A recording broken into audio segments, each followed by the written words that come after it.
네, 종목 모니터 이어가겠습니다. 오늘 이 시간 동양증권 금융센터 삼성역점의 박세진 대리 연결합니다. 대리님 안녕하세요. 네, 안녕하십니까. 네. 자, 오늘 장의 흐름 좋은 종목들 정유학주 빼놓을 수가 없습니다. 어제 정유 3사도 뭐 일제히 오랜만에 반등하더니 오늘까지 오름폭을 좀 더 키우고 있는데요. 어떤 의미 부여할 수 있을지 수급적인 특징 좀 짚어주시죠. 네, 화학 정유업종이 오랜만에 강한 반등을 오늘 시장에서 좀 보이고 있습니다.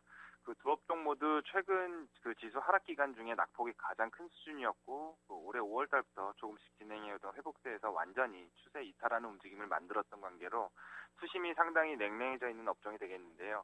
오늘 종목별로 차이는 있지만 SK이노베이션과 LG화학 등 업종 대표 종목은 오랜만에 외국인과 기관 동반 매수 유입되면서 양호한 수급 상황 보이고 있습니다. 특히 화학 업종의 경우에는 업황 개선에 대한 불안감이 연초부터 쭉 이어져 왔기 때문에 주가 측면에서 거래소 대형 종목 중에서도 상대적인 저가에 거래가 되고 있었는데요. 투자자 측면에서 이들 업종과 종목에 대한 시선은 대체적으로 싸다라는 생각을 좀 많이 하고 계실 것 같습니다. 그렇기 때문에 오늘 반등에서 투자 여부를 타진하는 부분에 대해서는 좀 고민이 필요하다는 생각을 가지고 있는데요. 우선 상대적인 가격 매력을 제외한 오늘 상승의 주요 배경을 좀 생각해 볼 필요가 있거든요. 크게 두 가지, 연말 쇼핑 시즌을 앞둔 제품 가격 인상에 대한 기대감과 전일 언급했었던 중국 성장 전망에 대한 긍정적인 뷰 때문이라고 보고 있습니다. 하지만 이런 부분들이 업황에 대한 시장의 불안감과 향후 실적에 대한 하향 전망 등의 불안 요소를 뒤집을 만큼 강력한 재료로 보기에는 좀 한계가 있는 상황이고요. 최근 시장의 가장 중요한 변수인 환율 방향이 여전히 불리한 수준으로 형성되어 있다는 점을 고려해 볼 필요가 있다는 생각입니다. 오늘 시장 전반적으로 환율이 1원가량 하락하고 있음에도 그동안의 움직임과 좀 다른 부분이 나오고 있죠. 환율 하락 수혜주인 내수 음식료, 여행업종 등이 좀 부진한 모습을 보이고 있다는 점에서 환율의 하반 경직성에 대한 기대감을 생각할 수도 있겠지만 일단은 단기 낙폭 과대에 따른 차익 실현과 저가 매수 차원의 순환매 성격이 짙은 흐름으로 해석하는 것이 맞을 것 같고요. 정유화학 업종 역시 연말 소비 증대에 대한 기대감보다는 이러한 순환매 과정에서의 저가 매수세 유입, 시장 반등에 대한 순환매 과정 정도로 인식하고 짧은 대응을 진행하는 것이 현재로서는 바람직한 대응 방법으로 판단하고 있습니다. 그러면 실적 발표 이후에 낙폭을 좀 키우고 있는 삼성 SDI에 대한 대응은 어떻게 해야 할까요? 수급도 좀 악화되어 있는데요. 예, 오늘 전반적인 시장 흐름이 양호하게 전개가 되고 있기 때문에 최근 급등세를 보이며 시장 대비 초과 수익률을 보였던 내수 관련 업종을 제외하고는 특별히 하락세가 큰 종목이 많지 않거든요. 그 가운데 삼성 SDI의 낙폭이 좀 특징적으로 보여집니다. 10월의 지수 조정 구간에서 거의 비슷한 수준으로 하락세를 보였던 종목이기 때문에 차익 실현성 매도라고 해석할 수가 없는 부분이 있고요. 3분기 실적도 예상외로 양호하게 발표되었기 때문에 금일 하락이 쉽게 설명이 되지 않는 부분이 있습니다. 또 외국인과 기관의 동반 매도가 진행 중이라는 부분 역시 부정적인 모습으로 보여지고요. 현재 시장에서 회수되고 있는 부분은 결산 분기인 4분기 실적에 대한 부정적 전망이 주를 이루고 있는 것 같습니다. 이번 발표된 3분기 실적 대비하여 매출액과 영업이익 모두 감소할 가능성이 높다라는 내용이거든요. 가동률 하락과 지분법 손실 반영에 대한 부분을 우려하고 있는 모습인데 사실 이 부분만 가지고 하락 배경의 근거로 보기에는 부족한 부분이 있습니다. 일단 올해 연간 실적 전망치는 3분기까지 누적된 실적만으로도 달성이 가능한 수준으로 집계가 됐고요. 걱정하고 있는 4분기 실적 감소폭 역시 우려할 만큼 높은 수준은 아니라는 판단이거든요. 일전에 LG 디스플레이가 3분기 흑자 전환이라는 강력한 실적적 모멘텀을 가지고 있는 상황에서 갑자기 4분기 실적 우려감에 일시적인 조정을 받은 케이스가 있었는데 이번 삼성 SDI 조정 역시 같은 흐름으로 전개될 가능성이 높지 않겠나 보이는 게 사실이고요. 추가적으로 지금 거론되고 있는 4분기 실적 불안감 외에 다른 악재 요인이 혹시 코멘트가 나올 수가 있는지 그런 부분들을 조금 세심하게 살펴서 대응할 필요가 있겠습니다.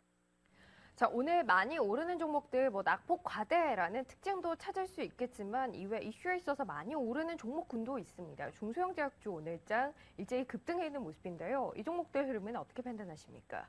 예, 일단 뉴스플로우에 따른 테마성 상승이라고 급등이라고 해석하는 것이 맞겠습니다. 전일 발표되었던 세계 최대 제네릭 업체 테바사가 국내 중소제약사 인수 소식을 뉴스로 전해받은 바 있는데 일단 구체적인 내용은 아직 나와 있지는 않고요. 매출액 1,000억 원 규모의 중소형 제약사가 인수 대상이 될 것이라는 내용이 지금 시장에서 강하게 작용을 하고 있는 모습입니다. 그래서 매출 규모가 1,000억 정도 되는 규모로 집계가 되고 있는 뭐 한동약품, 영문제약, 근화제약, 삼일제약, 사마제약 등의 중소형 제약주들이 지금 오늘 급등을 하고 있는 상황인데 그 말 그대로 아직 인수합병 대상 업체에 대한 내용이 그 윤곽이 잡혀 있지 않은 상황에서 그 투기성 베팅으로 인한 급등이 진행 중이기 때문에 추세적인 지속은 당연히 추세적인 지속에 대한 가능성은 당연히 희박한 재료라고 판단하는 것이 맞겠습니다. 따라서 단기 투자 컨셉으로 이들 중소제약사에 대한 대응을 진행한다 하더라도 이익 전망이 좋지 못한 업체에 대한 베팅은 예상하는 결과와 다르게 진행될 경우에 더욱 큰 손실로 이어질 수 있다는 점을 유의하고 매매에 임유하시는 것이 바람직할 것 같고요. 다만 큰 줄기에서의 흐름 측면에서는 이번 테바사 M&A 이슈와 같이 그 해외 대형 바이오텍 업체들의 국내 진출 타진이라는 긍정적인 업종 분위기를 좀 연도할 필요는 분명히 있습니다.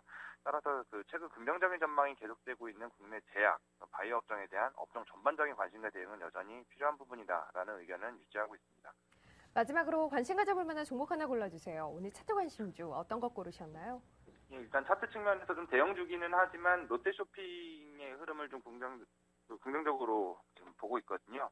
그 롯데쇼핑 같은 경우 얼마 전 그 롯데 미도파와 그 합병에 대한 뉴스도 지금 발표가 돼 있는 상태입니다. 10월 18일에 공시가 나온 부분이고요. 내년 1월 1일을 합병기일로 계열사 간 합병 이슈를 가지고 있죠. 보통 이제 그 계열사 간 합병이 주가적인 측면에서 영향을 주는 모습 패턴을 보게 되면 그 공시 이후 일시적인 조정이 수반이 되는 케이스가 대부분이었거든요. 그 특정 시점부터는 좀 강한 반등으로 이어지는 경우가 많았었는데 현재 롯데쇼핑의 그 차트적인 흐름을 보게 되면 그 장기 이동 평균선인 200일선과 241선이 지금 현재 33만 원 구간에서 수렴하고 있는 부분을 좀 확인할 필요가 있습니다. 그 이동 평균선이 지지 구간이 된다고 하면 추세적인 그 변곡점으로 작용하는 경우가 많기 때문에 말씀드렸던 계열사 간 합병 이슈가 이제 본격적인 추세 상승으로 진행되는 과정에서 그 지금의 구간은 굉장히 중요한 매수 포인트가 될 수 있다라는 생각을 좀 하고 있고요. 그 말씀드렸던 201선과 241선의 단기 이평선 수렴 구간 이 부분이 결국에는 또 이제 손절 포인트가 될 수가 있겠는데 그 현 구간에서의 지지 여부 확인하며 대응하면 좋은 결과로 이어지지 않을까 생각하고 있습니다. 네, 알겠습니다. 동양증권 금융센터 삼성역 지점의 박세신 대리 오늘 종목 모니터 함께했습니다. 고맙습니다. 예, 고맙습니다. 네.